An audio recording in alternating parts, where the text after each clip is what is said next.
નમસ્કાર, યલગાર ન્યૂઝમાં આપનું સ્વાગત છે. જોઈએ આજના મુખ્ય સમાચાર. નમસ્કાર, યેલગાર ન્યૂઝમાં આપનું સ્વાગત છે. હું છું ઇમરાન મિર્ઝા. છોટાઉદેપુર જિલ્લાના મોટી સડલી ગામે લગ્ન પ્રસંગના હરખમાં જે હત્યાનો માતમ છવાયો હતો તેનો ભેદ પોલીસે ગણતરીના કલાકોમાં ઉકેલી નાખ્યો છે. એક યુવતી સાથે વાતચીત કરવા જેવી સામાન્ય બાબતે 18 વર્ષીય યુવકની નિર્મમ હત્યા કરવામાં આવી હોવાનું તપાસમાં બહાર આવ્યું છે. આ મામલે પોલીસે 4 સગીર સહિત કુલ 6 શખ્સોની ધરપકડ કરી છે. જોઈએ આ ખાસ અહેવાલ. છોટાઉદેપુર જિલ્લાના રંગપુર પોલીસ મથક હેઠળ આવતા મોટી સડલી ગામે ગત 9મી મેના રોજ લગ્ન પ્રસંગની રાત્રિએ લોહીના ખેલ ખેલાયા હતા. મૂળ રહેવાસી રસીદભાઈ ભાભર પોતાના મામાના ઘરે લગ્ન માણવા આવ્યા હતા, પરંતુ તેમને ક્યાં ખબર હતી કે આ તેમની છેલ્લી સફર હશે. મોડી રાત્રે અજાણ્યા હુમલાખોરોએ રસીદ પર જીવલેણ હુમલો કરી તેને મોતને ઘાટ ઉતારી દીધો હતો. શરૂઆતમાં આ મામલો શંકાસ્પદ હતો, પરંતુ પેનલ ડોક્ટર દ્વારા કરવામાં આવેલા પોસ્ટમોર્ટમમાં ચોંકાવનારો ખુલાસો થયો. રસીદના માથાના ભાગે અને ગુપ્ત ભાગોમાં ગંભીર ઈજાઓ હોવાનું સામે આવતા પોલીસે તપાસનો ધમધમાટ તેજ કર્યો.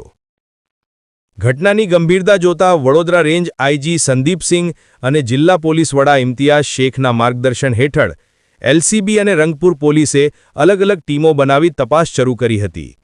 હ્યુમન ઇન્ટેલિજન્સ અને ટેકનિકલ સર્વેલન્સના આધારે પોલીસે જ્યારે મૃતકના મિત્રો અને લગ્નમાં હાજર લોકોની કડકાઈથી પૂછપરછ કરી ત્યારે સત્ય સામે આવ્યું. પોલીસ તપાસમાં ખુલ્યું કે મૃતક રસીદ અને તેનો મિત્ર લગ્ન દરમિયાન ગામની એક યુવતી સાથે વાતચીત કરી રહ્યા હતા. આ વાત યુવતીના ભાઈને ગમી નહોતી. બસ આટલી જ બાબતની અદાવત રાખી ભાઈએ પોતાના ફળિયાના અન્ય યુવકોને બોલાવ્યા અને રસીદ પર તૂટી પડ્યા.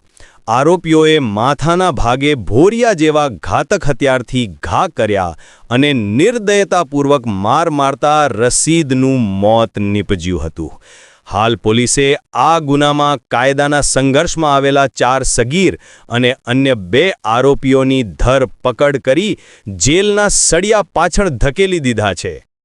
છોટાઉદેપુર જિલ્લા Rangpur police station PI JD Pandya. ગઈ તારીખ 10/5/2021 ના રોજ એક બોડી મળી આવેલ હતા. બોડીને પીએમ અર્થે મોકલતા પીએમ રિપોર્ટની અંદર તેને મારી નાખવામાં આવ્યો છે એવું જાહેર થતા ત્યારબાદ એલસીબીની ટીમ તથા રંગપુર પોલીસ સ્ટેશનની ટીમ તપાસમાં લાગતા 6 જેવા આરોપીને રાઉન્ડ અપ કર્યા હતા, જેમાંથી 4 જેવા બાળકિશોર હતા અને 2 પુખ્ત વયના હોવાના કારણે તેઓને ગઈકાલે નામદાર કોર્ટમાં રજૂ કરી અને જેલ હવાલે કરેલા છે.